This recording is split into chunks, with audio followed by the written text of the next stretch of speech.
Anzi, oh, cavolo, stai via.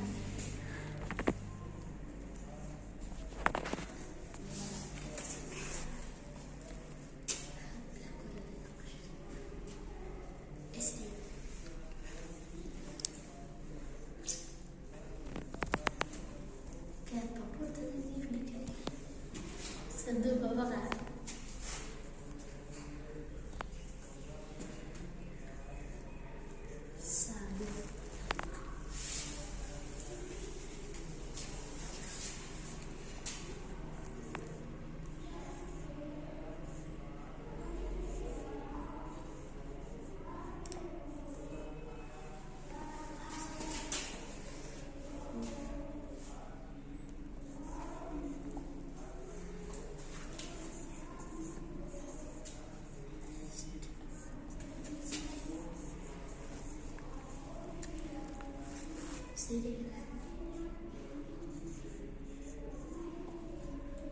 ওই আমাদের